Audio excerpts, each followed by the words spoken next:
and this is our first podcast at Hotel Soprana, where we are greeting not online, but live. And today's topic is something that we have been working with, witnessing, and dealing with. It's how to deal with complaints. What was the situation in the morning? Yes. So in the meeting nearby the reception, people are coming and one is saying, my room was too hot. The administrator, the receptionist, she is saying, you can regulate the room temperature with an app. So maybe it was just one client who came and he was saying that, it was too hot. Then what happens, second company of tourists, they're coming and they're complaining about the same. Plus they're saying, there were some dust in the cupboard in my room.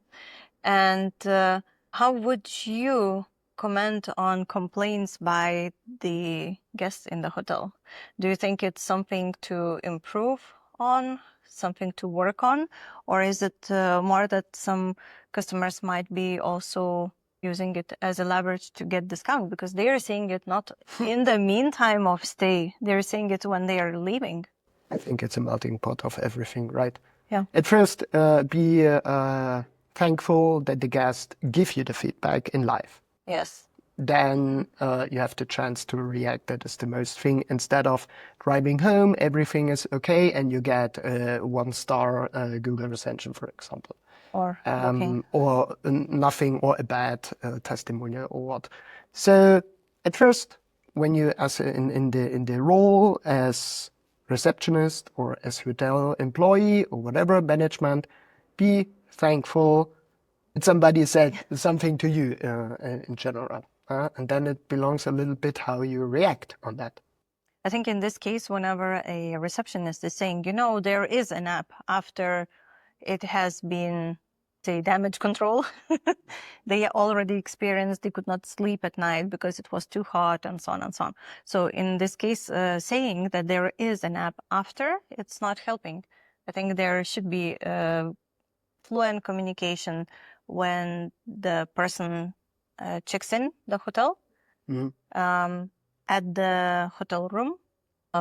It can be used as some sticker on the wall. It can be used as a video on TVs, like whenever you come, the TV turns on when you put the card for electricity.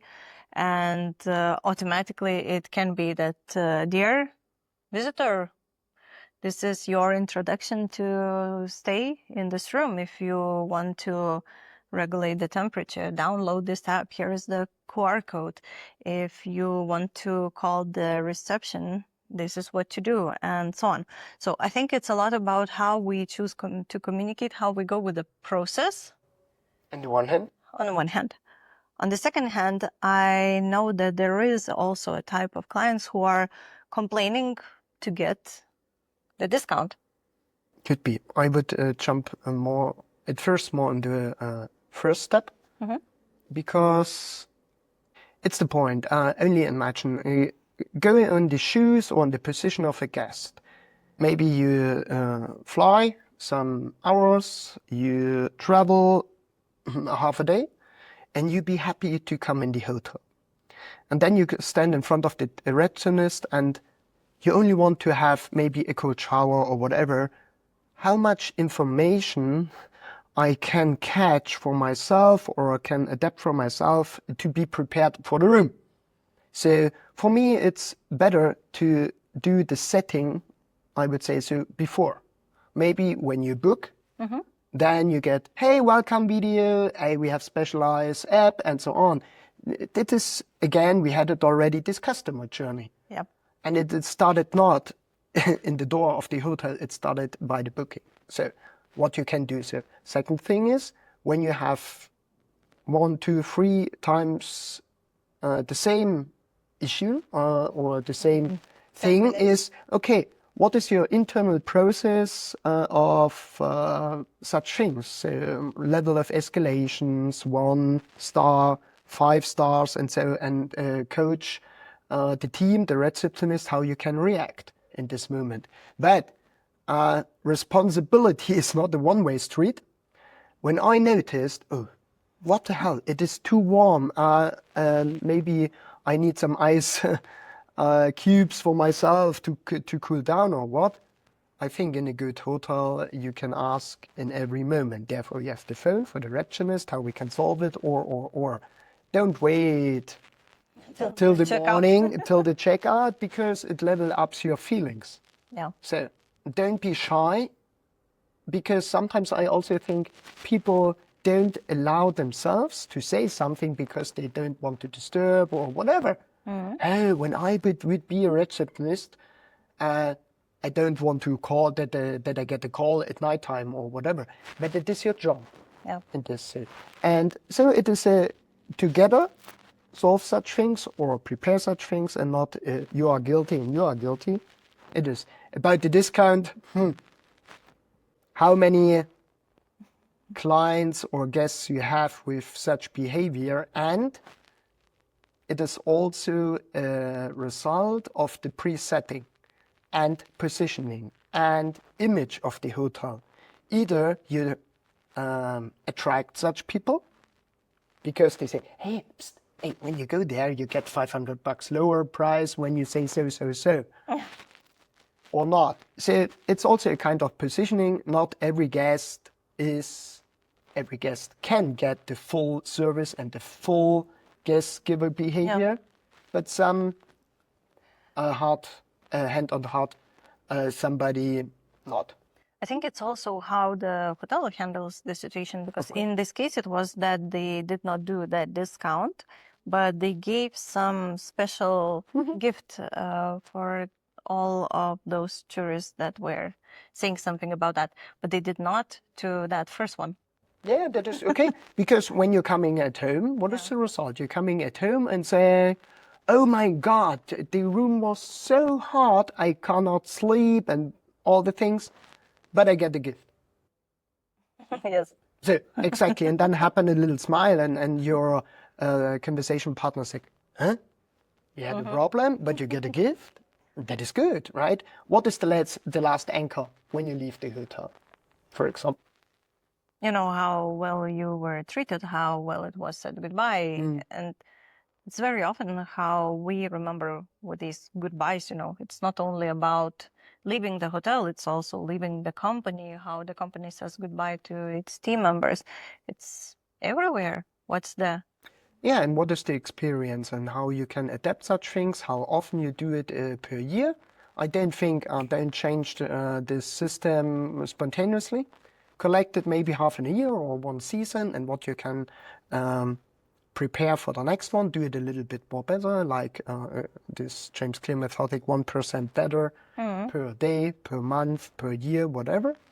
And train the staff that they are able to react. And I think I said about this example from one 5-star hotel with this little store for children where they have they can play some market situations, and it is well prepared, and the staff has only the task, if some child is ready, they do it completely like it was not played. Yeah. That every child has the possibility to have the same experiences, and the parents of the children appreciate that very much. Yeah. And that is they do it with a checklist.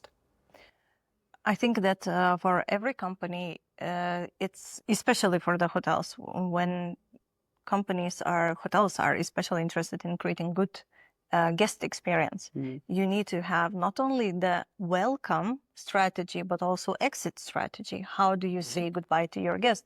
Do you give the present only when they are unhappy and complaining about something, or do you give the present as a thank you for stay here, welcome, you know? And don't forget the follow-up. And don't forget the follow-up, yes. I get the gift, travel at home, and maybe in such situation would be very fantastic that you say, okay, you write a postcard, a handwritten postcard, after 4 weeks to this guest and say, hey, hopefully you are coming good at home, and so on, and welcome. So a little thing. It is not about what you write. It's about the the little experience and said, okay, you are welcome again. Doesn't matter. And then they forgot also a hot room. It's like, wow.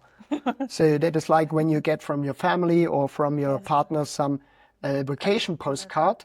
It's exactly the same. Nobody expects this. Yes. So maybe with a picture from a sauna room or whatever. So like when you have more or less a little sarcasm or a kind of humor of that. But it is also about this, that that you are able to welcome the guests again, building the relationship without being in the hotel and so on. And that is, you can create it for a full year. I think it's also, the strategy, like we had the workshop a few days ago, and we have been speaking about the disc model, right? So imagine the disc model, the types of people who are coming to the hotel. Okay, in vacation, maybe it could be something different, but it could be someone coming for the conference, and so on. So just like me, promoter, I remember very well, I was staying at the hotel and visiting our clients in Geiranger. And at this hotel, there was a group of Japanese people, and they were all checking out at the same time like I did. And I remember I also have another meeting coming up. I'm driving in between the mountains. It's like, sometimes there are some avalanches around that time.